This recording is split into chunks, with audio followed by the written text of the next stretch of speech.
அஸ்ஸலாமு அலைக்கும் வரஹ்மத்துல்லாஹி வபரகாத்துஹு.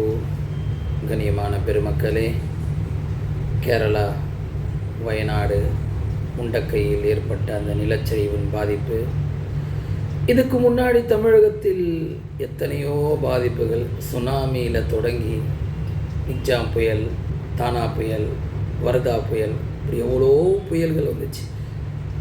எல்லாத்துலேயுமே பார்த்தீங்கன்னு சொன்னாக்கா ஒரு சில நிமிடங்கள் தான், அந்த ஒரு 5 நிமிஷம் 10 நிமிஷத்தை ஏற்பட்ட காற்று, 5 நிமிஷம் 10 நிமிஷத்தை ஏற்பட்ட நிலச்சரிவில் தான் இவ்வளோ பாதிப்பு.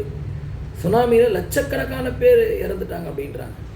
கண்ணியமானவர்களே, சூரா அல்-ஹக்காவை எடுத்து பாருங்கள்.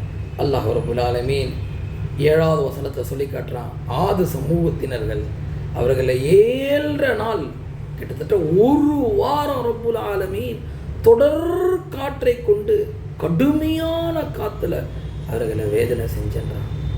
சூரா தக்வீரில் சொல்லி காட்டுறான். ஃபைன ததஹபு, இந்த மாதிரி பாவிகளுடைய கடைசி முடிவு இந்த மாதிரிலாம் ஆயிருக்குன்னு குர்ஆன் சொல்லி காட்டியும் ஃபைன ததஹபு, நீங்கள் எங்கப்பா போகிறீங்க, நீங்கள் என்ன நாடுறீங்க, இன்னும் அல்லாஹ்வின் பக்கம் திரும்ப மாட்டீங்களா? அல்லாஹ் கேட்குறான். இது போன்ற படிப்பினைகள் அல்லாஹ்வின் பக்கம் திரும்பதான் என்பதை நாம் உணர வேண்டும். அல்லாஹ் அப்படிப்பட்ட உணர்வை நமக்கு ஏற்படுத்தி தருவானாக. அஸ்ஸலாமு அலைக்கும் வரஹ்மத்துல்லாஹி வபரகாத்துஹு.